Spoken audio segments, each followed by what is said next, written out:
It's good to see you again. Diamonds are nothing more than a chunk of coal that's stuck to each other or stuck to their jobs. This goes to say, whatever you do repeatedly and consistently, you become a master of it. And even if it seems as if you're not getting the result from it, at the tail end result, you're definitely going to get a result out of it. It is an assurance. Good morning from the hills of ZINARIYA here in the city of Jos, Plateau State, Nigeria. If you can hear my voice, then it means you're rightly tuned into the frequency meter of Unity 93.3 FM and TV. Of course, today is Monday, the 25th day of November 2024. As usual, you know how we do this. We do this on a daily, Mondays, Tuesdays, Wednesdays, Thursdays, and of course Fridays, 8 a.m. to 9:30 a.m. You know, we do this in 3 segments. The first segment is going to be the newspaper review, and the second segment is going to be the transit segment, where our analyst in the house is going to give an in-depth analysis as to the contemporary issues we have at hand. And the third segment is that segment I call your segment.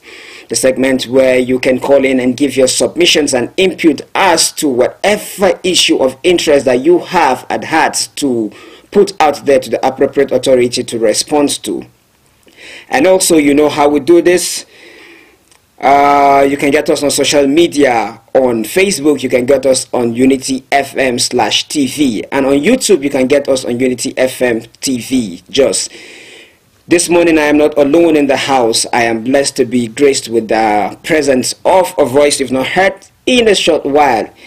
He's not been around. He's traveled for national functions. Typical of him, that is what he's known for. Whatever it's going to push for the cause of Nigeria or the interest of humanity, he's out there to do it. He's here with us this morning in the house. He's no other person but the person of Professor Paveno H. Bamiyi. He's seated right here, and he would want to say good morning to you. Good morning. Well, let me begin with you. Beautiful morning, Pedro Michael. Good morning, sir. Looking fantastically dressed. Thank you, sir. And even your beards look very fantastic. Thank you. I wish that viewers can take a look. So join us on Facebook or YouTube, those on radio. So you can see the fantastic studio also, you know. Viewers, listeners around the world, good morning. In other parts of the world that is not morning, then good afternoon, good evening. It's a beautiful, fantastic 25th day of November, 2024. Like Pedro Michael said, I've been away. I think it's been about 2 weeks. Yeah. And I miss all of you viewers and listeners, and we have to be on some national assignments, and we're grateful to God that it has been successful so far. And it's wonderful. While I was away, off air, a lot has happened, you know. I would just maybe just say 1 or 2. We lost a very ardent listener, Abdullahi Rocky Boy. Yeah. I've not had the opportunity to comment on this because I've been away. And Abdullahi Rocky Boy, fantastic listener to Unity FM and even our sister stations. It's a tremendous loss to us, and we still continue to mourn the loss of Rocky Boy. Very full of energy in spite of some limitations that life placed on him. Has been very with dogged determination. He has been an inspiration. We pray that God will comfort his family.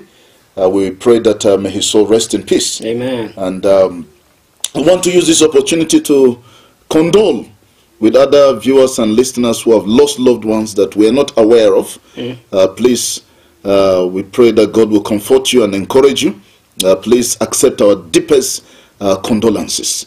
And let me seize this opportunity to also condole a senior friend, Dr. Oliver Ndam, whom about 2-3 years ago lost his wife, and then he married a widow last year, and 10 months after he lost the second wife also. And just over the weekend, Saturday night, Dr. Oliver Ndam also lost his daughter, Plangnanga Oragon, Mrs., because she was married. and he lost. She's the only daughter, the only female child he has. Dr. Oliver Ndam is the FCS national chairman across the country. Want to sympathize and empathize with the family. Dr. Oliver Ndam's family, we pray that God will comfort you, that God will encourage you. It is not easy to keep losing loved ones again and again and again. I know what it is to lose a daughter, because I lost a daughter 3 years ago, and I've not even recovered up to today, you know, from that incident. And his is just over the weekend, Saturday night into Sunday morning. He lost his only daughter, and our heart goes out to him and the family. We pray for comfort. We pray that the Lord will help him and the entire members of the family to come out of this. And those of you who are bereaved, we pray that God will comfort all of us and encourage us, and that God will strengthen us. And please don't give up in life. And so let me seize this opportunity to talk about your goals, your dreams, your visions for 2024. How far?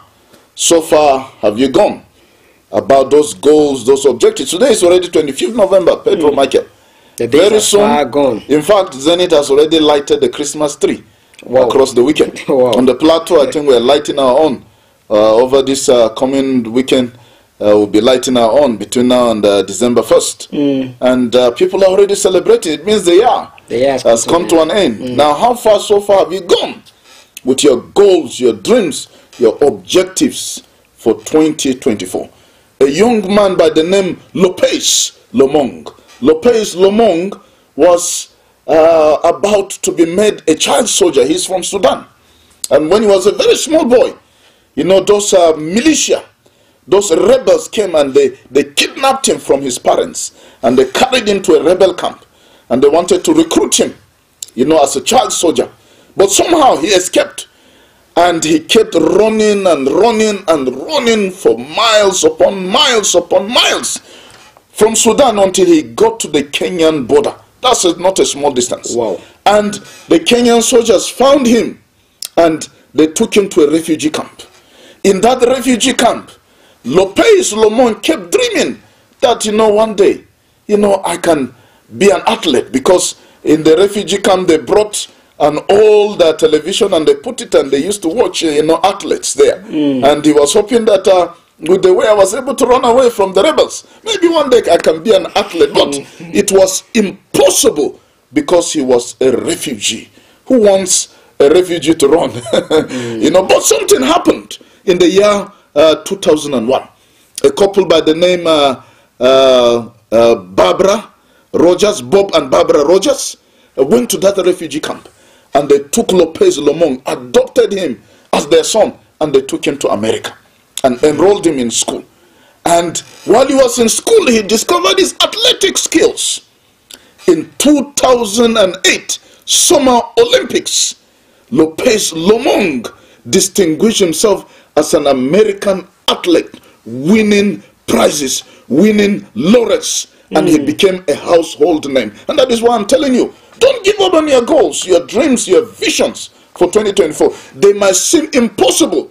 Whoever thought that a refugee would be a world celebrity, would become an Olympian athlete? But it happened to Lopez Lomong. So don't give up on those dreams, those goals. It might look very difficult. It might seem unattainable. But if you don't give up, you'll be able to achieve your dreams. You'll be able to achieve your goals. And I tell you, sometimes you feel like throwing in the towel. Don't do it. Winners don't quit. Quitters don't win. And in fact, if you've tried and you fail, try again. And keep trying. And keep trying. Failure is not fatal. Success is not final. It is the will, the courage to continue that really counts. So perspire to acquire what you require in life. In case you don't acquire, don't retire. Refire. Refire. Refire again and again with dogged determination. If you don't give up, you'll be able to attain the zenith of excellence in your life. And let me just say this: as you go out today, be a blessing to someone, impact somebody's life, and be the change that you want to see in the world. And you know, today, Pedro Michael, let me seize the opportunity to celebrate a daughter of Plateau who is celebrating a birthday. today, 25th November. And that is my predecessor in office, the former Dean of the Faculty of Veterinary Medicine, University of Jos, Professor Lami Lombin, has added a year to her life today. And I want to say happy birthday, Ma, and many happy returns. Congratulations to you, Ma. This morning we are celebrating you here in the studio. Happy birthday to you. With all that being said, you know, I would always say I look forward to the professor's motivation every morning. It keeps me going. I believe you look forward to it too, because those words are words that can ignite your passion, help you gain back focus, and then make you believe that there's a lot that you can do that you're not doing.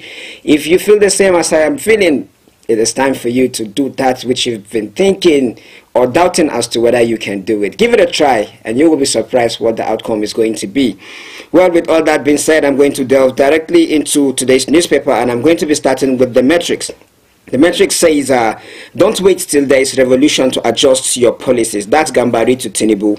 We have been lucky. Nigerians don't demand very much. And for truth, sir, Nigerians we are not demanding too much. All the Nigerian wants is food. Food. Give him food, give him shelter, and make his life secured. That's all. Simple. The average Nigerian person. That's all the Nigerian wants. As long as there is food, as long as he has a place to lay his head, and then ensure his safety, his security. You know, that is all. That's all. What else does he want? Nigerians don't want to go to space. No. They're not interested in going to Pluto or Jupiter or Mars. They're not interested in having 10 jeeps. They're not interested in big mansions. That's for the politicians that are interested in acquiring land and amassing wealth. Nigerians are not interested. Nigerians are very simple people. Some of the most simplest of people you can find on the planet are Nigerians. Just give them the basics, and that is all. But unfortunately, we don't have a government that is ready to give us the basics. Give people food to eat. Let them have water to drink. Let them have shelter over their heads. Take care, you know, provide healthcare facilities and provide security. And that is what is in our constitution. The Nigerian constitution in section 15 said that the primary role of government shall be the welfare and security of the people. That is the role of the government. Any government that doesn't provide welfare and security for Nigeria has failed woefully, no matter what party they come from, no matter the name of the president and the cabinet members. It doesn't matter who they are or where they come from in the world, you know, which part of this country they come from. If there is no welfare and security, you have failed on your constitutional oath. Welfare, security of the people. That's all. Every Nigerian. And you know, sir, if our governments are going to see things from the right perspective, Nigerians are not, just like we just established, they are not demanding, in the sense that if we are going to create, have an enabling environment, Nigeria would have been one of the easiest places to rule. Because an average Nigerian person is very adaptive, he is hardworking. He's very creative. Absolutely. Once we have an environment, an enabling environment, leadership will be very, very easy. But then, unfortunately, we are where we are. You know, go around the world, you see Nigerians doing fantastically well. You ask yourself, why are they not doing that well in Nigeria? Nigerians that are considered failures in Nigeria, they go to outside countries and they're doing very well. Some of them even nearby countries here in West Africa, in Togo, in Sierra Leone, they just go there, you know, go to Botswana, go to Malawi, and they're doing fantastically well. Not even talking about the ones that are doing fantastically well in the UK, the US, Canada, Australia, Southeast Asia, and around the world. Now, what is the problem with Nigeria that when they're here, they're not doing well? Because the enabling environment is not there. That enabling environment is what they get outside of this place. And before you know it, they are doing fantastically well as captains of industries, doing fantastically well academically, doing fantastically well professionally, in every sphere of life. And that is why we need leaders who can sit down and think that what is the problem? Why is it that Nigerians in Nigeria are not doing very well? But immediately they leave this country, they begin to do well. You know, we don't have leaders who are ready to sit down and really think. You know, the experts say that 80% of human beings are not thinkers. They don't think. And 15% of human beings think that they're thinking. Only 5% of human beings are thinkers. The thinkers are the ones that have invented the internet that we're using. They're the ones that have invented the radio, the frequency we're using, the handphones. Those 5% who are thinkers are the ones that have invented the electric bulb that we use today, the cars we drive, the motorcycles we use. They're the ones that have invented the things we're seeing. They are the world changers that have changed their nations positively, the thinkers. And that is why we need people who are thinkers in the political sphere in this country. By the time we have men like the likes of Lee Kuan Yew in government in this nation, Nigeria will be a developed country in no time. Lee Kuan Yew took Singapore, a one-city state, one-city country. Within 25 years, he made it a developed country. Because the man is a thinker. They have no oil, no mineral resources. How did they become a developed country? They were led by a visionary leader who is a thinker. And that is what we need in this country. We don't need all these politicians who are just there to grab power. Once they grab it, they don't know what to do with it. And that same one city state he just spoke about, Singapore, today is the only country without slump or ghetto. Advanced in all sphere. It really takes a thinker to bring about a change. It's fantastic. In Singapore, do you know when you're driving, the computer will be telling you how the traffic is ahead. Will be telling you 5 kilometers ahead there is a traffic jam, take another route. The computer will be showing you everything. It's computerized. You see skyscrapers of all kinds, first class medical health facilities. Their educational system, superb, first class in the world. Security, perfect. Corruption, free. That is Singapore. And it is only a one-city state. It doesn't have mineral resources, no oil. Doesn't have all this gas that we have. Doesn't have all these things that we're boasting about. All that Singapore had was a visionary leader who was a thinker. And he transformed Singapore and made Singapore a first world country. Why can't we have those leaders in Nigeria? You can imagine if we have one Lee Kuan Yew in Nigeria, and with all our mineral resources, it will be very easy. If Lee Kuan Yew will have the mineral resources that Nigeria has today, in fact, bring Lee Kuan Yew to lead Nigeria with all our resources, Nigeria will be greater than the United States of America. Unfortunately, we don't have leaders. And when people grab power and they get in there, they just want to enrich themselves. They just want to show that they have satisfied their ambitions. They just go in there as tribal bigots, religious bigots, and that is all. And that is why you see the trajectory. Every president that we have always seems to be tending towards religious or tribal bigotry or sectionalism or nepotism. When Buhari came, look at these appointees. Anytime Buhari was about to make an appointment, I will tell you which part of the country the man will be coming from. Now the same thing is being done by Bola Ahmed Tinubu. 4 ministers from one state. And it's only now Plateau State is getting one. Anytime it's about to announce an appointment, I will tell you where the person is coming from. The Bola Ahmed Tinubu. Is it that it is only that part of the country that have capable, competent people to lead and take over the affairs of this country? That tells you that our leaders are bigoted. They are religious bigots, they are tribal bigots, they lack vision, and they are not thinkers. Because if we have thinkers, by now, Nigeria will have been an industrialized nation. Very true, sir. Very true. That's really an abuse to the principle of the federal character. Having four ministers from one state, it's not something our leaders should see and keep quiet. And then unfortunately, the members, House of Reps and House of Assembly are not saying anything about it because they are part of the problem. Yes. The senators, the members of the House of Reps, they are part of the problem. And they are busy eating, and so they maintain table manners. When you're eating, you don't talk. Very true. So they're eating from the National Treasury. Very true. They're eating from the big, bigoted budget that with just mere words and figures, and the average Nigerian doesn't see any impact of those budgets on the life of the masa seller, the kose seller, the vegetable seller, the widow on the street, the beggar on the street. There is no impact of all those budgets. And those are rubber stamp National Assembly that is just there to just approve everything the president approves. You know, recently they have approved that the president should borrow $2.2 billion. $2.2 billion. Apart from the other ones that he has been borrowing, there is another $500 million that the president is going to be borrowing. And the billions he has already borrowed within a short period of time.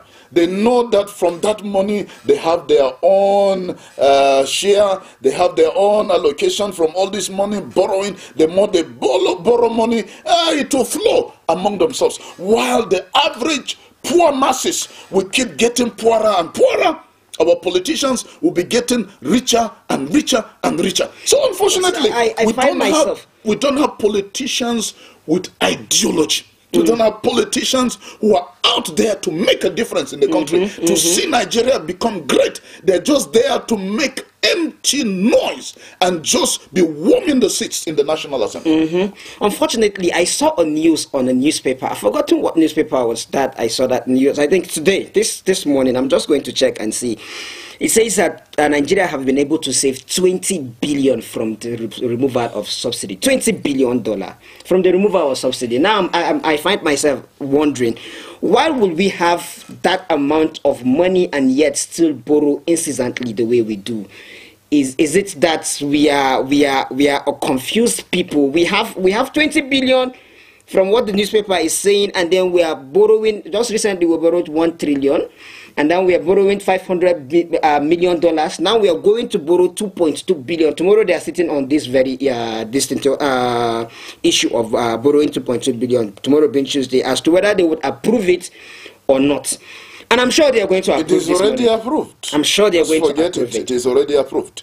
We don't have visionary leaders. We lack visionary leaders in this country. Because if you have a visionary leader that is a thinker, by now the matter of insecurity in this country will have been over. Just over the weekend, just yesterday in fact, at about 7 a.m. in local government area in Benue State, the so-called herdsmen, satanic, evil demoniacs, slaughtered at least 13 people. And they are still getting more dead bodies. But at least 13 people officially reported dead. And you know, you see this happening all over the country. Banditry. We're talking about Lakurawas that have emerged in Sokoto and Kebbi State. We're talking about Ipop in the southeast. We're talking about, you know, all manner of kidnappers across the country, every part of the country. Talking about Boko Haram, we've not even finished with Boko Haram. We've not even finished with ISWAP. We've not finished with them. And because we don't have visionary leaders.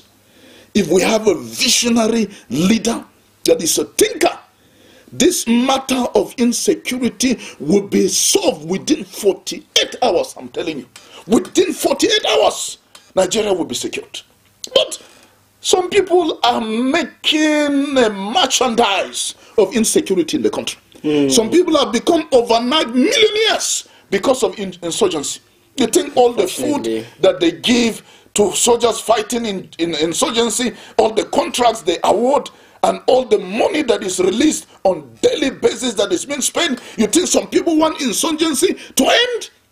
They are making millions and billions from insecurity. Of course. And they don't want this insecurity to come to an end. And unfortunately, we don't have visionary leaders who would put their foot on the ground and stop insecurity in the country. And let's give it to Bola Ahmed Tinubu that he has tried a bit more than Buhari, who was dilly-dallying with terrorists, who was welcoming, shaking hands with terrorists, rehabilitating terrorists, you know. And during Buhari's time, even in Zamfara, Sokoto State, a terrorist was even given a traditional chieftaincy title and all manner of things. It was paying people to be terrorists. But Bola Ahmed Tinubu is trying small, you know, to deal a deadly blow to these terrorists, give them a bloody nose. But what he's doing is not enough. Because people are still being kidnapped all over the country. People are still being killed all over the country. He needs to do more than what he's doing. All right, on the issue of insecurity, I would want us to have a more in-depth conversation as to this very issue, especially the very recent incident in Benue. But then we're going to be having that conversation when we come back from this very short break. Stay tuned, please. Mr. Politician, it's good to see you again. It's been so long since you've been here. You had me thinking you were dead. How's your taxpayer mansion? How was your...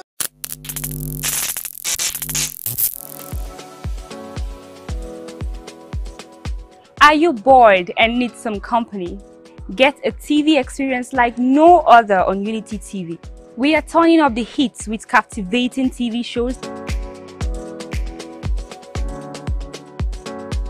electrifying political programs, music, movies,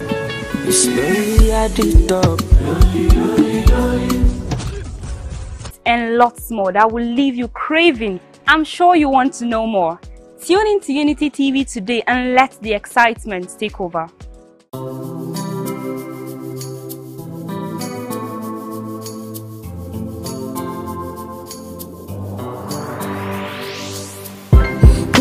Pay attention, it starts from the foundation. Everybody needs somebody. You turn a blind eye and care nothing less. Say it's just business, all about the money. You are so unbothered as long as they pay. Say it's just business, all about the money. You know they're on a fast lane, but you've got business to run. So you look away the other way. It concerns you. It kill love, it kill dreams. It land people for jail. War against drug abuse. Get ready to be entertained and inspired by the incredible stories around the globe. Don't miss out on the excitement. Hello at Work is an ultimate TV program that brings to you the interesting stories and daily happenings worldwide. Join us Mondays and Thursdays, 10 a.m. as we dive into the daily happenings and stories. Tune in and stay. Say hello to the world as you bring in your ideas, as it is a perfect blend of entertainment and information. Get ready to stay up to date while being entertained. I was the head boy in my primary school, senior prefect and best graduating student in my secondary school, but drug abuse almost ruined my life. I was on an average of 2 grams of cocaine per day. I was taking 8 ampoules of pentazosine daily. European shisha, cocaine. I became a user, a dealer, and a gangster. I saw other users drowning. I knew I didn't want to be like them, but I was already trapped. My family disowned me. My employment was terminated. I sold my car, sold my house. I'll go out well-dressed and return shoeless, shirtless in exchange for drugs. I was seeing things that were not real, and I once stabbed myself because I felt something crawling under my skin. I contacted NDLEA and started therapy. I spent 3 months in therapy. I spent 8 months. It's easy to relapse, but your mind has to be stronger than the cravings. Drugs does not love you. You are not the one using drugs. Drugs are the one using you. Say no to drug abuse. The Financial Services Regulation Coordinating Committee, FSRCC, in collaboration with the National Broadcasting Commission, NBC, wishes to draw the attention of the public to the worrisome increase in the activities of illegal financial operators, IFOs, which threaten public trust. Mr. Politician, it's good to see you again. It's been so long since you've been here. from that very short break. If you can still hear my voice, then it means you're rightly tuned into the frequency meter of Unity 93.3 FM and TV. And of course, that it is still that your most anticipated political and socio-economic program on the radio, the Unity Train. I am Michael Pedro. And before we went on that very short break, we were having an in-depth conversation as to certain issues that have bedeviled our country. And the professor had a lot to say. We will be continuing from where we stopped. I wanted to sit down, buckle your seatbelt as the professor takes us on this exciting ride. Professor, you're welcome back. Thank you. Well, maybe we should talk about other issues. Okay. In the interest of time, today is the International Day for the Elimination of Violence Against Women. 25th November, worldwide is celebrated as the International Day for the Elimination of Violence Against Women. Pedro, do you know that in just 2023 alone, 51,100 women ended their lives brutally in the hands of people they loved, partners, people who were supposed to be their closest, caregivers, lovers, people whom they trusted. They lost their lives in their hands. This year we've lost an athlete from Uganda, based in Kenya, was set ablaze by her lover, her partner, killed. She was buried about 1 or 2 months ago in Uganda. She was a sergeant in the Ugandan police, and a fantastic athlete. And before her, another woman was also killed by somebody who was supposed to be her boyfriend, somebody who was supposed to be loving, caring for her. And all over Nigeria and around the world we see this happening. Violence against women has become a pandemic. Not to talk about the ones that are not announced, the ones we don't have. These are the ones that we even have statistics for. Yes. With these statistics, it means that every 10 minutes, a woman is killed by somebody somewhere whom she loves. Every 10 minutes, one woman is killed. And you know that out of every 3 women on earth, at least one has experienced violence. True. Violence in the hands of either a boyfriend, a husband, a partner, a relation. You know, some of them were violated by their uncles. I've met a woman whom at early ages, 7 years, 8 years, 9 years, 10 years old, uncles that were living with them in the same house violated them sexually, harassed them sexually, and warned them that if they tell anybody they will be killed, the uncle will kill them. So if you have a so-called uncle, so-called cousin or relation, adult, mature, staying in your house, and you have girls in that house, you need to be extra vigilant. Very, very. Because we have many pedophiles today in the society. We have sexual predators. And there is so much violence against women. Is it not here in Plateau State? Here in Jos, in Dong, that a so-called Inspector Shagari cut off the hand of his own wife. Because of 10,000. Was it 10,000? Because of 3,000 or 5,000 or whatever, some small, tiny amount of money. I'm happy that the man is still in prison, because my friends were at the prison and they confirmed to me that he's still there. It is good for him. Let him rot in jail. Probably he will learn not to raise his hand against a woman. And if you're listening to us, you are a husband, and you're in the habit of brutalizing your wife, no matter where we are not, we don't care what she has done or she's doing or will do, or whatever excuse you have no right to raise your hand against a woman. You are a wife beater. You are raising your hand, you beat a woman. You are a shame to the society. If you're strong enough, come and face us, the men. Let's fight. Yes. Not that you'll be fighting a woman. Yes. If you think that you're so strong, come and be a wrestler, be a boxer. Go there for athletics and show your strength, not on a weak woman that by nature was created without much muscles like a man. And you'll be exercising all your strength, all your energy, brutalizing, maiming, and hurting, assaulting a woman. I met a woman who was being assaulted by her husband. I said, go to Human Rights Commission immediately. I took her and said, let's go there, complain against your husband. How can your husband be brutalizing you? A woman called one time late in the night and told my wife that she was having a problem with the husband. I drove. It was midnight. I got to the house. There was blood. The man had brutalized the woman. And the woman was holding a knife. And with that knife, she said she was going to kill herself. If the husband comes near her, she will kill herself. I had to take her to the hospital to be treated. And I had to even pay the bills before coming to deal with the man. You know, you have some men who are so weak that they will raise a hand against a woman. That's Any man who raises his hand is a sign of weakness. It's a sign of weakness. It's a sign that you are a coward. Because if you are brave, you will not raise your hand against a woman. It's a total show of the lack of emotional intelligence. You don't have emotional intelligence. You cannot say you love a person and then you are the same person that would inflict pain on the same person you claim to love. No, it's not normal. It is animalistic. It is not acceptable. I wish we were going to have a program where people can call in anonymously and give input as to certain things that are happening to women and children around their area, so we can go into investigative journalism and then get these people arrested. In fact, I sincerely wish. You'll be surprised at the number of women who are suffering violence in the hands of their partners.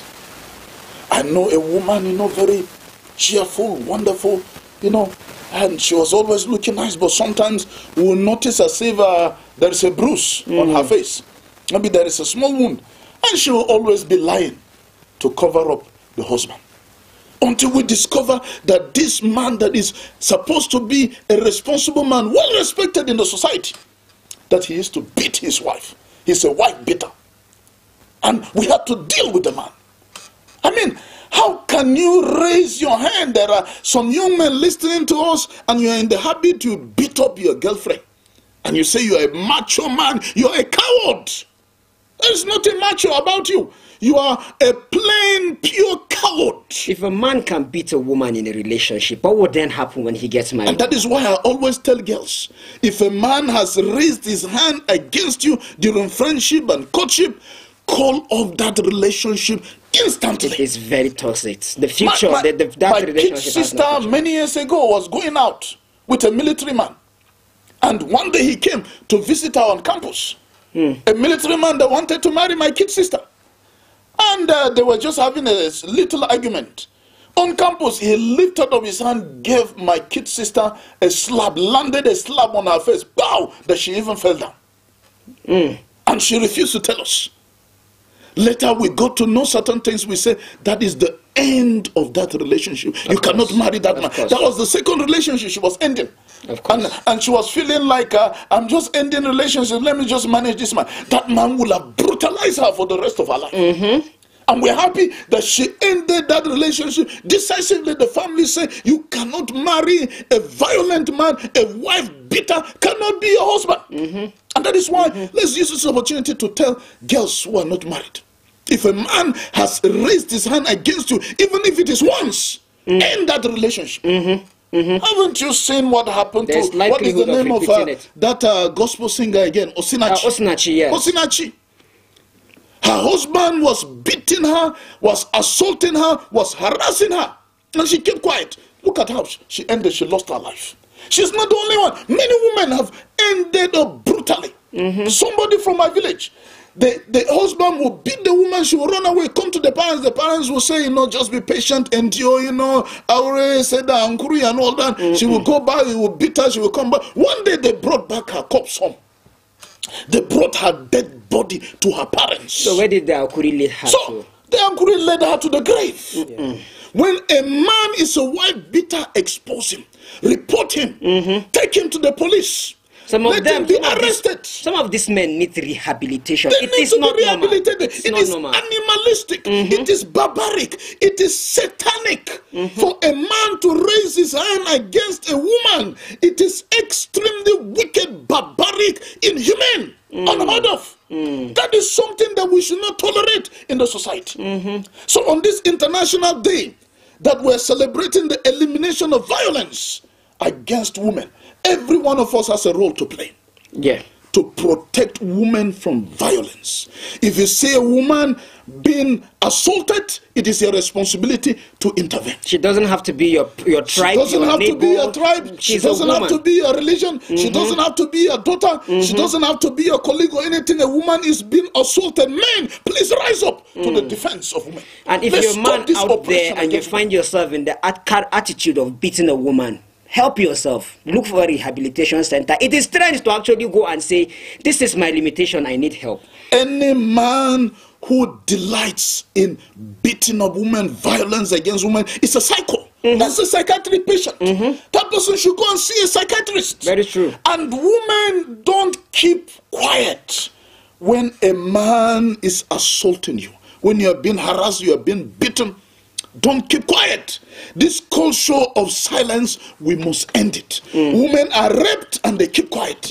We have a culture of silence in our culture, in our communities, that is not helping us. It is time to speak out. Then you may say, oh, there will be stigma, and the parents will say, just keep quiet, let nobody know that you've been raped, and all this, just keep quiet about it. That is why these rapists, they continue in their thread of violence against women. Very, very true. You must cry out. Whether it is your boss, whether it is a colleague, whether it is a neighbor, whether it is somebody you know or you don't know, you must cry out. Anytime you are assaulted as a woman, speak up. Don't keep quiet, because we must end this cycle of violence against women in our country and around the world. And except we arise and do something and take action, we will not be able to end this cycle of violence against our women. That's with you spoke about stigma. It's the stigma will be minimized and reduced, controlled to a very minimal level if you get justice, and you can only get justice when you speak out. It is more stigmatizing to the man that rapes a woman than a woman that is being raped. Everybody knows this. So if you keep quiet, this person will rape you and then will rape another person outside there, and the journey continues. But if you keep quiet, if you speak out, it ends with you, and justice will be served to this person. And that way you have contributed to the society. You have helped the younger ones that are coming up. You've also helped other women that are around you. When was the last time you saw a lady in Nigeria come on air, on TV, to say I was raped? Very rare. Very, very rare. True. In the developed world, they do it. But here in Nigeria, our culture of silence doesn't allow women. True. The parents will say, don't speak. They know that you've been raped. In fact, let it never come from your mouth. Let it be a secret. True. Cover it up. Don't even tell your husband in future that you've been raped. So they just keep quiet about it. And these rapists, they get away with it. Pedophiles get away with their crime because of this culture of silence. Let's end this culture of silence. Girls, speak out. Women, speak out. Even the married ones. If you have been afflicted, you have been assaulted in your marriage, speak out. Don't keep quiet. We have to end this violence against women. Every 10 minutes, a woman is losing her life. Is that a good thing? That is not good. We have to end this cycle of violence against women in our country and around the world. And every one of us has a role to play to end this cycle of violence. Thank you so much for all that being said, Professor. Professor has done justice to that very issue. If you're out there and you find yourself in the habit of beating women, you need help. Find somewhere and go to a rehabilitation center. Say it so you can be helped. Only that way can you be a better person. We'll be going on a very short break and we'll be back in a jiffy. Stay tuned, please. You had me thinking you were dead. How's your taxpayer mansion? How was your...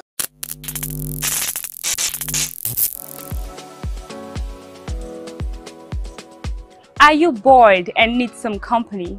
Get a TV experience like no other on Unity TV.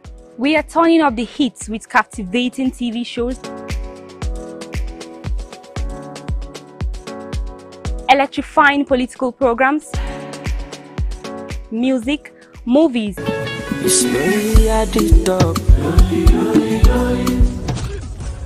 and lots more that will leave you craving. I'm sure you want to know more. Tune in to Unity TV today and let the excitement take over. Mr. Politician. Welcome back from that very short break. If you can still hear my voice, then it means you're rightly tuned into the frequency meter of Unity 93.3 FM and TV. And of course, it is still that your most anticipated political and socio-economic program on the radio, the Unity Train. We have been having a lot of conversation as to different issues this morning. And this morning, I told you from the beginning of the program that today is going to be very educative and very, very informative. This segment is divided into two because I have two guests in the house this morning. And today, I'll be having the Red Cross. They will be giving us insight as to certain issues. On Friday, we were having a conversation around the outbreak of MPOS, and then we did not do justice to it. So I promised I'm going to bring them back, and they are seated right here with me in the studio. The next voice you're going to be hearing will be the voice of the health officer, and I have with me here with the focal person of the Red Cross Plateau State Chapter. They are going to be introducing themselves, and we are going to be having a conversation as to certain issues that has to do with recent outbreaks that are affecting us and the society at large. It is our responsibility to protect you, and it is your responsibility to call in and give us input as to certain experiences that you're having out there that we do not know about. Only that way can the government come and to your rescue and bring the solution that you need. You're welcome into the studio this morning. Thank you very sincerely. My name is Ibrahim Lawan. I am the Assistant Healthcare Officer from the Nigerian Red Cross Society, Plateau State Branch. Thank you. You're welcome, you're welcome. Yeah. And sir, you can introduce yourself to the listener. My name is Khalil Ibrahim Shiga, Surveillance Focal Person, Nigerian Red Cross Society, Plateau State Branch. Okay, you're welcome to the studio. So on Friday, we were having a conversation as to the outbreak of MPOS, and you made certain explanations. You gave us some information as to one or two that has to do with the MPOS. I want you to give us an overview of what the MPOS is, just in 3 minutes. An overview of what the MPOS is and its implication, the danger, and whether or not it can be treated. Then we'll look into other issues this morning. Okay, thank you very much. Actually, when we say MPOX, it's a viral zoonotic disease that is caused by MPOX virus. So it is characterized by rashes. The rashes start from the face. By zoonotic, you mean it is gotten from animals? Yes, it is gotten from animals. Okay. You understand? The rashes start from the face and then extend all over the part of the body. Okay. So actually, the transmission, we have two ways of transmission. Okay. There is animal to human transmission, and we have human to human transmission. Okay. Yeah. So by like having contact with an infected animal or their feces, urine, or other their body fluid, you are at the risk of contracting the diseases. Okay. So also human to human transmission, if you have contact directly or indirectly with an infected person, like by shaking of hand, sharing cloth or other materials like that, you can contract the disease. So it is highly contagious. It is highly contagious. Okay. Actually. Okay. So how do you identify an animal that has this? Is it possible to identify an animal that has this very disease? Well, animals, they are mostly reservoir of the infection. They have it, but they don't have any signs and symptoms. You understand? Okay. It is only under research or laboratories can take samples from the animal and test to see whether they have the virus. You can contact it by just touching the animal, or you have to consume the meat? Well, by touching the animal, you can contract it by consuming the meat. If the meat is not thoroughly cooked, you are at the risk of contracting the diseases. That is why we always advise we should avoid these wild animals during outbreak of diseases like this. If you are to use the meat, so make sure that you cook it thoroughly before eating the meat. Okay, sir, you have done justice to this MPOS. I would want you to give us, there is a caller called in the other day to speak about the outbreak of cholera. You remember? Yeah, exactly. So I want you to give us an insight into this very issue in 5 minutes. Okay, thank you very much. When we say cholera is also a highly infectious disease, but cholera is caused by a bacteria. The name of the bacteria is Vibrio cholerae. So the signs and symptoms of cholera include diarrhea and vomiting, there is dehydration, there is abdominal cramp. Okay. So these are some of the signs and symptoms of cholera. Okay. Yeah. So, and the transmission also is through direct contact with infected person, through indirectly by like using droplet. If I have this bone, I touch it, I have the bacteria. If you touch it, you are at the risk of contracting the disease. Okay. So cholera also is highly infectious and is also a contagious disease. Okay. Yeah. So in recent time, have you confirmed as to whether there is an outbreak of cholera? So actually, the confirmation of outbreak is a responsibility of the government to declare a disease outbreak at state and national level. So here in Plateau State, since we have the public health emergency operation centers, we are having a meeting with the EOC department. So actually, they have confirmed that there is an outbreak there is confirmed cases of cholera here in Plateau State. That we need to take a very serious action on how to prevent, on how to control the spread of the infection. Okay. Is there a certain statistic as to the numbers? Actually, there is statistics, but we cannot give it out. It is only the government has the responsibility of giving this statistic. Okay. What we know that actually there is cholera, and like with the Red Crosses, as I told you last week, we are auxiliary to the federal government of Nigeria. So we help in risk communication and community engagement, awareness on how to prevent, on how to control, which is very important. So among the preventive measures of cholera, there is like hand washing techniques. If you always wash your hands thoroughly with clean water, so you are preventing like the transmission and the outbreak. And secondly, there is good sanitation. You know, most of these diseases are happening as the part of poor hygiene and sanitation in our communities. You understand? All these gutters, all these waste, indiscriminate waste disposal, it helps in the transmission of the diseases. Are you understanding? Very well. You see, like flies are the vectors. They are the carrier of the of the agent that is transmitting this infection. Let's say you lift your foot open, uncovered, you know, all these flies will go and pick the bacteria and drop it in your food items. So once a fly perches on your food, yes, it has the capacity of dropping that very that bacteria. So we call it fecal-oral route of transmission.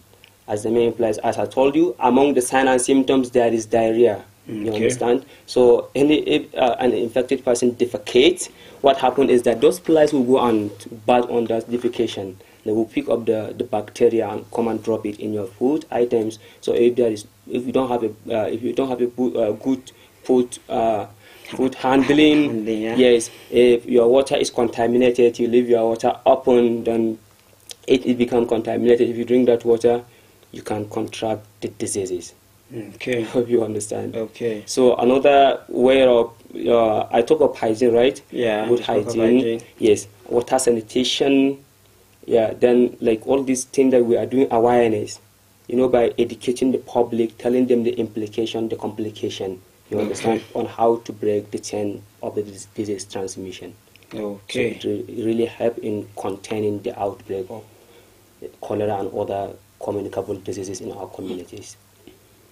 All right. With that, all that being said about cholera, we'll be going on this very, very short break. But when we come back, I want you to throw more light as to the first aids, if there is a first aid measures one can take when he or she observes all that. But when we come back, we're going to look into that. Thank you. We'll be going on this very short break once more, and we'll be back in the jiffy. Remember, when we come back, it is going to be your segment, the segment where you call in and give in your submissions, ask questions, and give your contribution on this program. Remember, I used to say we are not going to be in here if you were not out there. So when we come back, the numbers to call is 07032353315. 07032353315 is the number to call. And when you want to send in your SMS, send it to 08163141141. I will call that number again, 08163141141. It's the number for your SMS. When we come back on this short break, we will be taking in your calls. Stay tuned. Mr. Politician, it's good to see you again. It's been so long since you've been here. You had me thinking you were dead. How's your taxpayer mansion? How was your...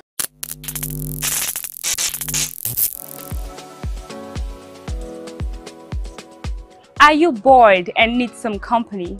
Get a TV experience like no other on Unity TV. We are turning up the hits with captivating TV shows, electrifying political programs, music, movies,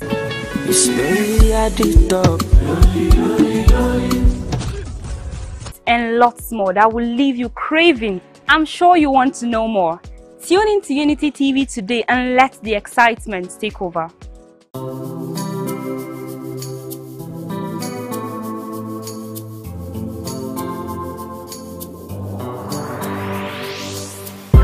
Please pay attention. It starts from the foundation.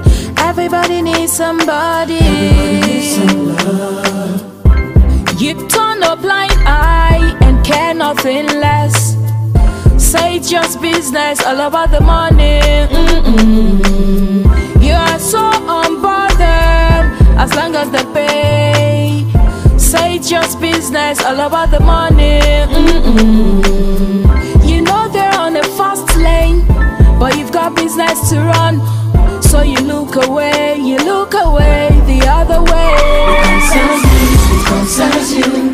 It kill low, it kill dreams. It land people for jail. War against drug abuse. Get ready to be entertained and inspired by the incredible stories around the globe. Don't miss out on the excitement. Hello at Work is an ultimate TV program that brings to you the interesting stories and daily happenings worldwide. Join us Mondays and Thursdays 10 a.m. as we dive into the daily happenings and stories. Tune in and stay. Say hello to the world as you bring in your ideas, as it is a perfect blend of entertainment and information. Get ready to stay up to date while being entertained. I was the head boy in my primary school, senior prefect and best graduating student in my secondary school, but drug abuse almost ruined my life. I was on an average of 2 grams of cocaine per day. I was taking 8 ampoules of pentazosine daily. European shisha, cocaine. I became a user, a dealer, and a gangster. I saw other users drowning. I knew I didn't want to be like them, but I was already trapped. My family disowned me. My employment was terminated. I sold my car, sold my house. I'll go out well-dressed and return shoeless, shirtless in exchange for drugs. I was saying things that were not real, and I once stabbed myself because I felt something crawling under my skin. I contacted NDLEA and started therapy. I spent 3 months in therapy. I spent 8 months. It's easy to relapse, but your mind has to be stronger than the cravings. Drugs does not love you. You are not the one using drugs. Drugs are the one using you. Say no to drug abuse.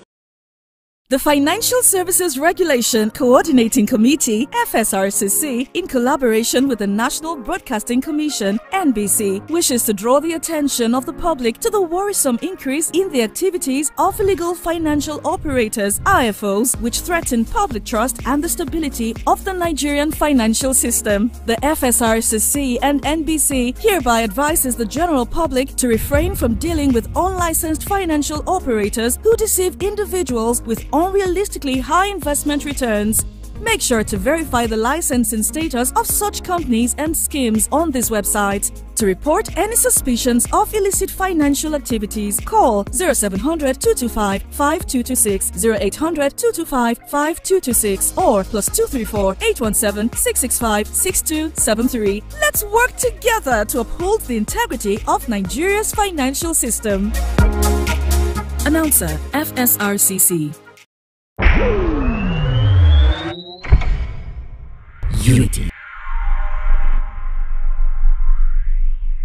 Unity TV. Mr. Politician,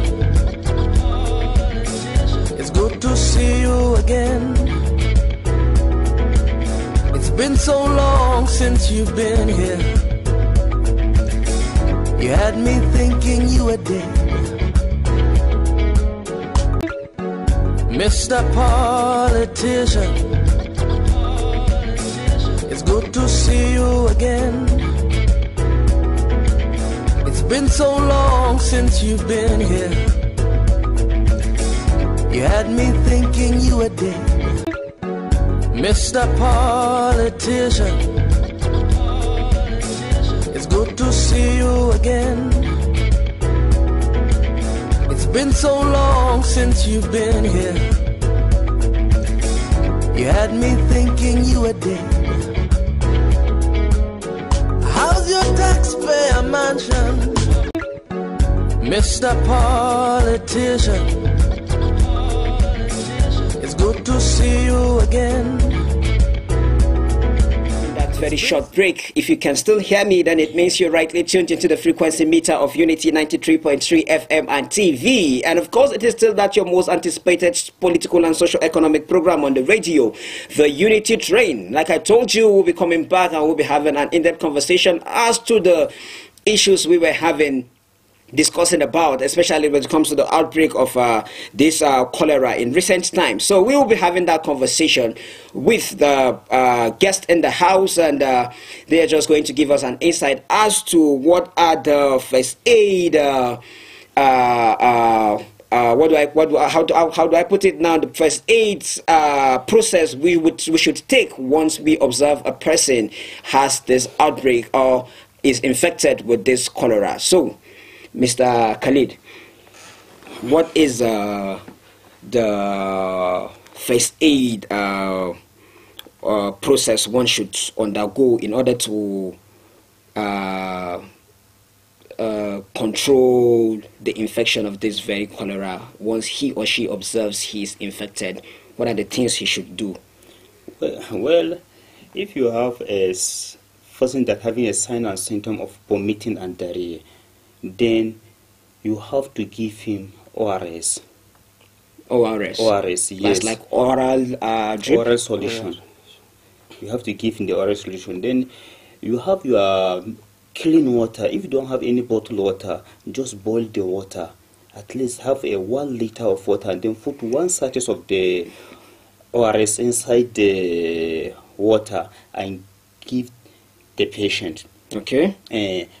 Before taking to the hospital, because if there are signs and symptoms of vomiting and diarrhea, vomiting and diarrhea, don't give that patient long. Just try and take him to the health facility because of the dehydration, right? Yes, yes. So the ORS is to help rehydrate the person, to replace the fluid that is going out from the patient. Okay. Try and take him to the facility. Don't give him long the home, please. Okay. And that is the only first aid you have to give the patient. And then we are not confirmed the cholera until they went to the facility. If they take the patient to the health facility, and then there is test done before confirming the case to the cholera. It's only vomiting and diarrhea. Even in the health facility, there are other sicknesses that have the same symptoms. Same sign and symptom. Okay. If they take the patient to the facility and then they run test to the patient and then confirm if it's the cholera or it's only vomiting and diarrhea. Okay. Make sure. So, Mr. Zakalio, thank you. Is there a treatment for this very cholera? Like, if one is infected, can the person be treated back to health? Yes, thank you very much. I come back again. There is a standard treatment for cholera, actually. Okay. So thank God my professional colleague has mentioned earlier about ORS, that is oral rehydration solution or oral rehydration therapy, whatever, as the first aid you can give a patient at home before taking him to the hospital. When you carry that patient to the hospital, there is all these oral intravenous fluid. Yeah, IVs. IV, yeah, that is IVs. There is ringas, normal saline and other fluids that you can replace the lost water in his body. Okay. And secondly, there is antibiotic.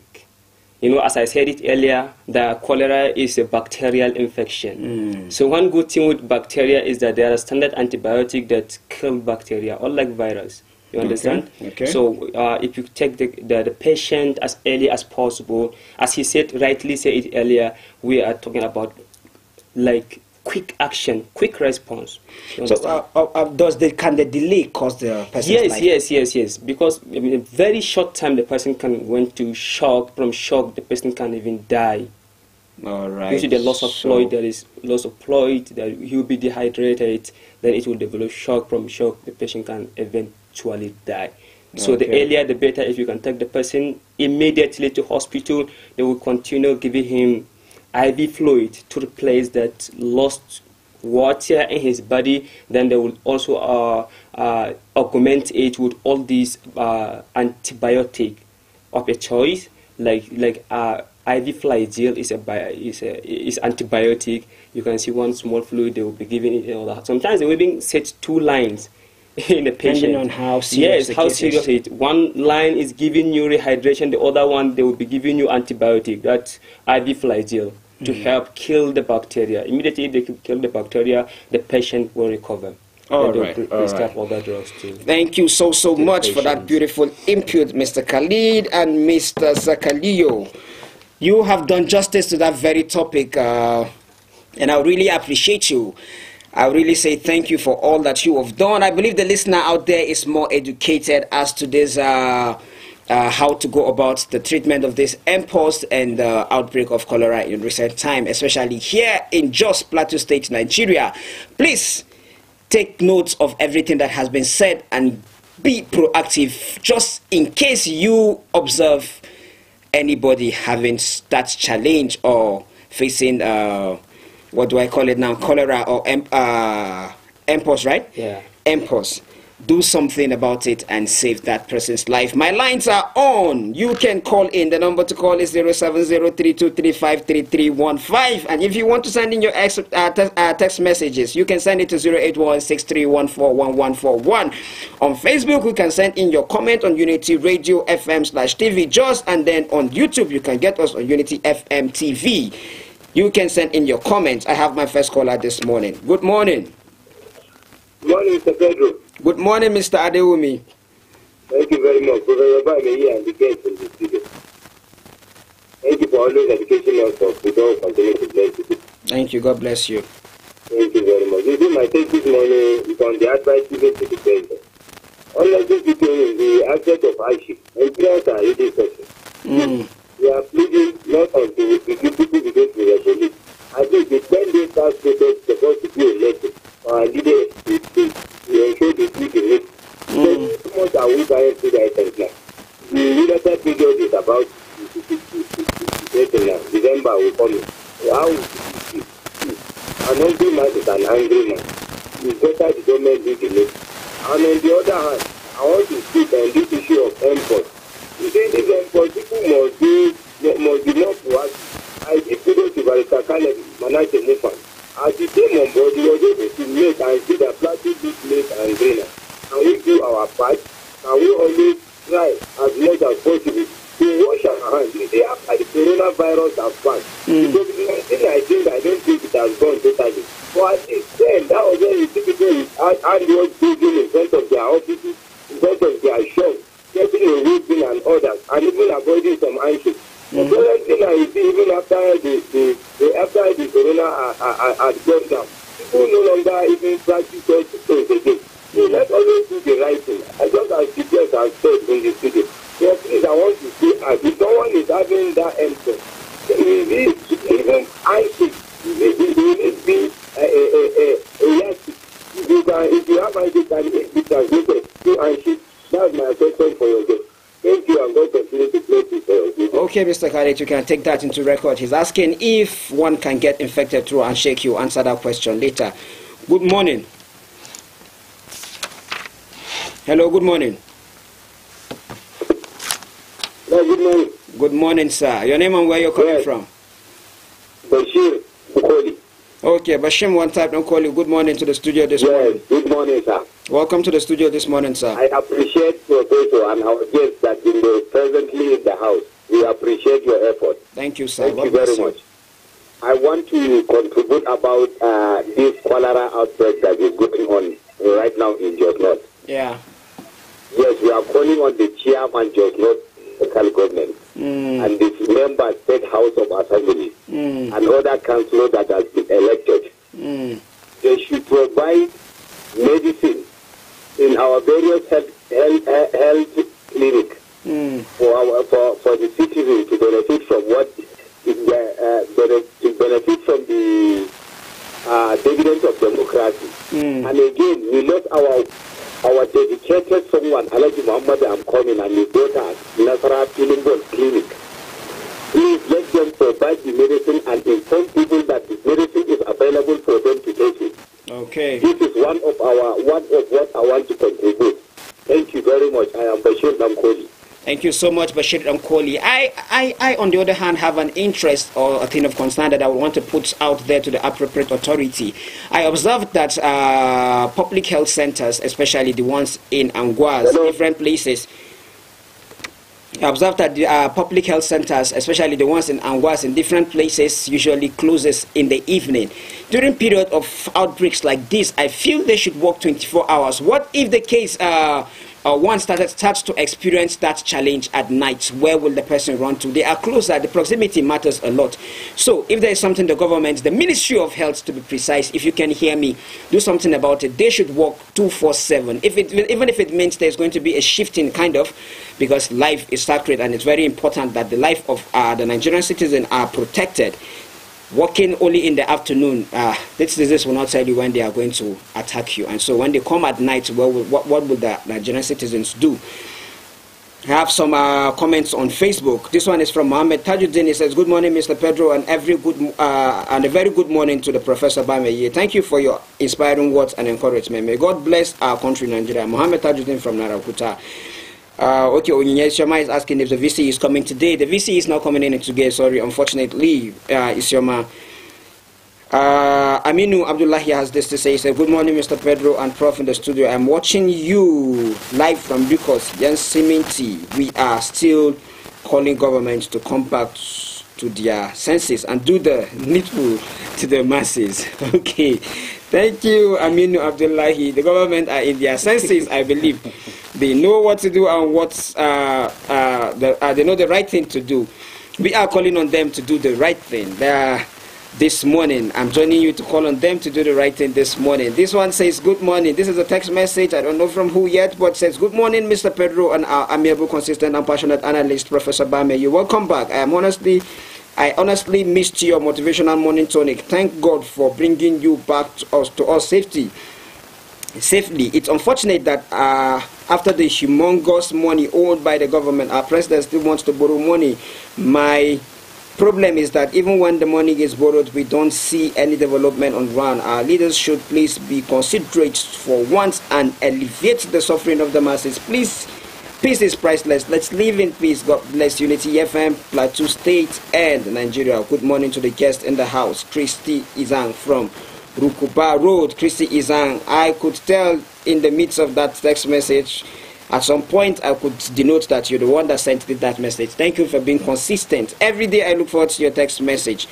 Good morning. Hello, good morning. Good morning. Your name and where you're calling from, sir? I'm calling from Rukuba Road. Okay, good morning. Yes. You have the floor, sir. I want to talk about what happened in Benue at the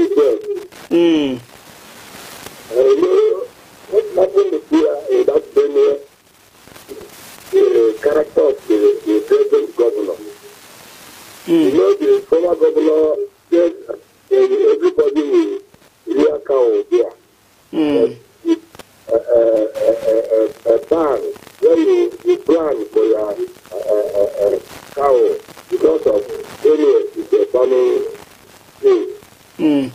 But when this man came in, he revoked that order, not with the House of Assembly of Benue State. Until that time, he entered as the governor and revoked that order.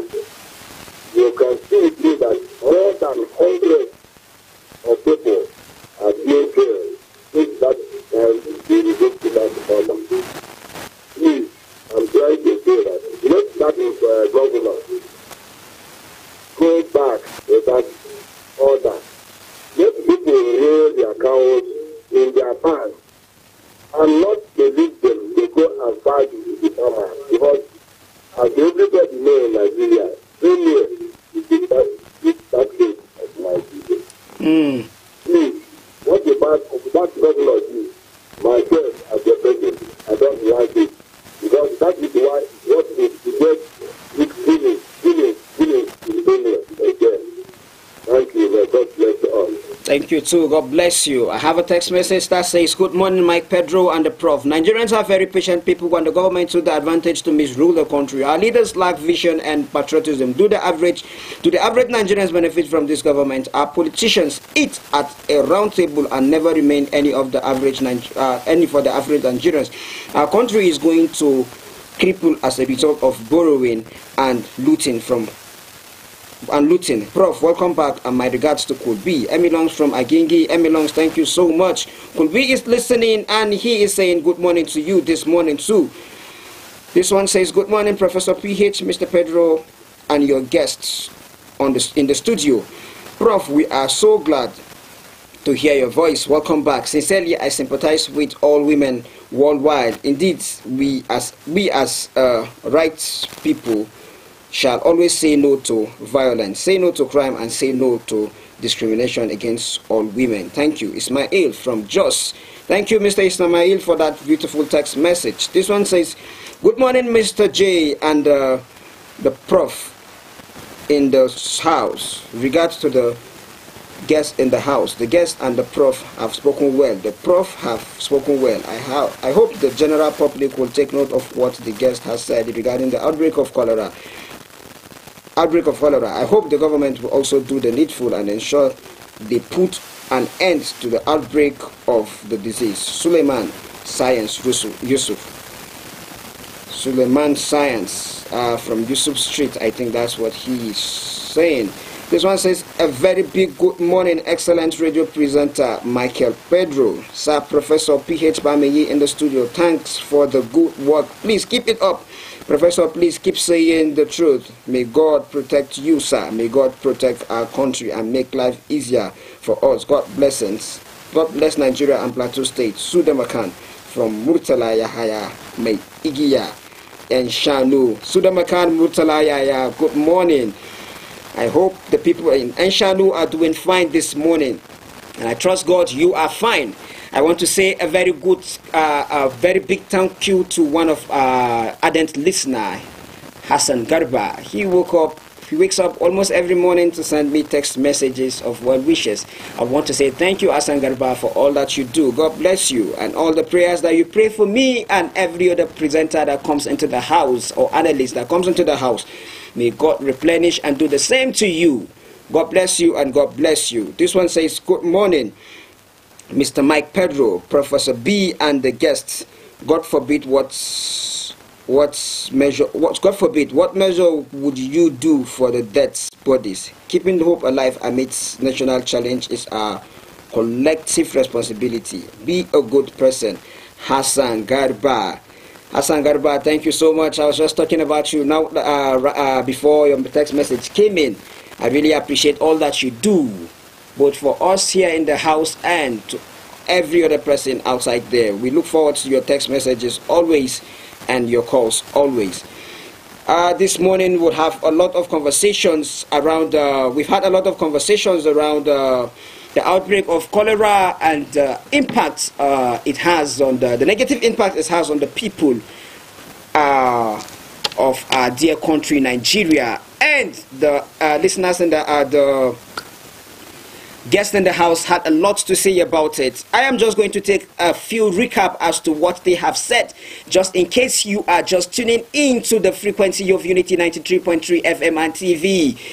One of the things they said is the mpox is a contagious disease that you can contact just by body contact. It has two ways that you can contact it. One of the ways you can contact it is from animals to humans, and by contact or consuming meats that are not properly prepared, if I am right. Yes, I am. So, and the second way you can contact it is through humans, human to human. That is to say, body contact, sharing of clothes, having contact with one's fluid. I forgot to ask you, what about if one is using same... Mr. Politician, it's good to see you again. It's been so long since you've been here. You had me thinking you were dead.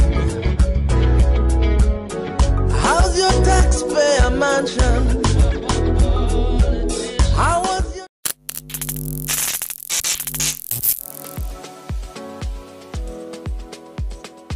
Are you bored and need some company? Get a TV experience like no other on Unity TV. We are turning up the hits with captivating TV shows. Specific period of time. Say for example, I use this biro and I'm infected, and then I keep this biro. Is there a specific period of time that this biro can stay, and then the virus will die off from the biro, or it will be there for as long as I have used the biro? Okay, there is no any specific time. More especially, virus is very stupid. It can change color. It can stay here for more than years. You understand? The only thing is that if you disinfect it or you sterilize it, then you clear out the virus. But keeping it for a longer time will not give you a guarantee to come. And you know why I asked this question is because there is a specific virus. The character of that very virus is as it does not survive in a place where there's lights. I'm talking about HIV. Okay. For instance, you use a sharp object and you're infected with HIV. It is said that if you leave the distance for a long period of time, it dies off because of light. Yeah. And so I'm asking this question if it is the same with the mpox. Okay. It's not the same. There are different type of virus. What I'm trying to make a clarity on is that if you think a virus like you kill a virus, it can change color, you understand, and later in some days it will revive. Okay. Initially virus, outside a human being, it is not living thing, but when it attaches to human being, it will become a living thing. So we, as far as we are concerned, as Red Crossers, as first aiders, we always encourage you sterilize it, you understand, to prevent. So we cannot give you guarantee of keeping something for a longer period of time. That one research is ongoing, even for the HIV/AIDS. All right, sorry, let me pick this call. Good morning. Good morning, sir. Good morning. Your name and where you're calling from? Yeah, my name is Mazan Jiya. I'm calling from Mazan. Welcome to the studio this morning. You have the floor. It's a pleasure, sir. Now that Dangote said that the NHS is creating problem for us, you see my brother, see the problem. We Nigerians are also fighters of our own problem. Dangote said that the NFP that what they normally give him now, the crude oil is too low compared with what they normally get from outside. Now tell me, this is a country that belongs to all of us. Dangote wants to make life comfortable for everybody. So that this fuel will be coming, the crude oil will be coming. Let's see how NFP that are just creating no problem for us. And tell us, how do we move forward? Now look at what they are talking about. They're talking about the hardship students are facing for the houses. The money the parents cannot even sustain the school for up to 2 months. Now tell me, how can we move forward, my brother? I'm not going to authority concern. If you tell the authority concern, if I have my way, I'll transfer all of them from NFP to another ministry, so that legislature can get sanity in that NFP. Good morning, Masu Crawford. Good morning, my brother. Have a pleasure and fruitful day in Jos and Nigeria. Thank you. God bless you, Mr. Mazio Okorafo. You have made a very valid input by calling in and giving that very submission you just gave. Sincerely speaking, sometimes I find myself asking myself this question too, as to whether we are deliberate in frustrating our lives by ourselves.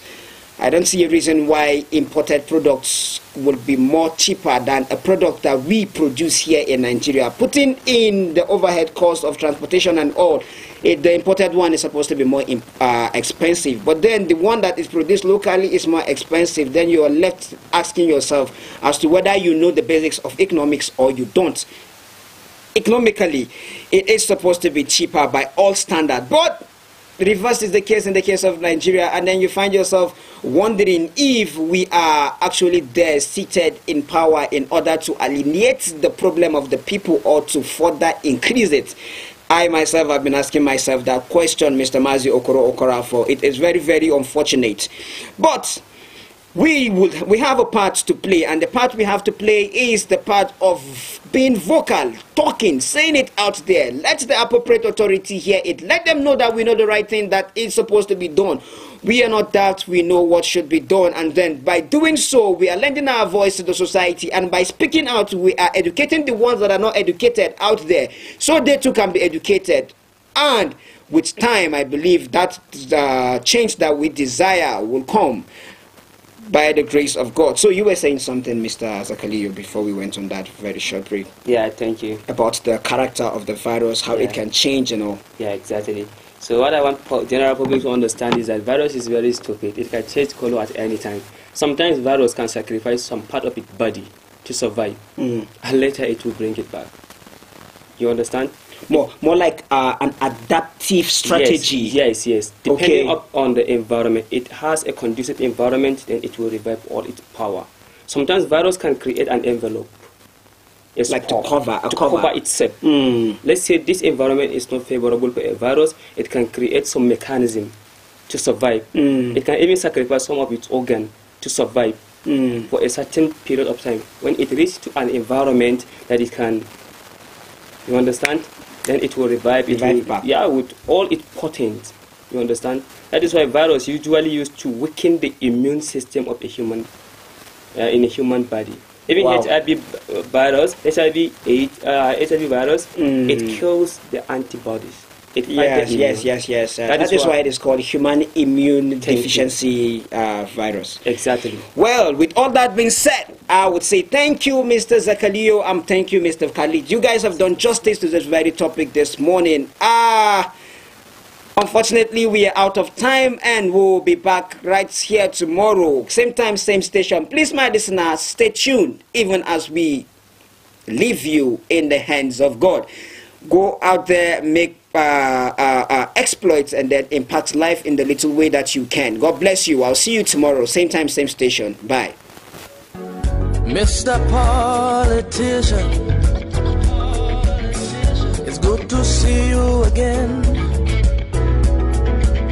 It's been so long since you've been here. You had me thinking you were dead.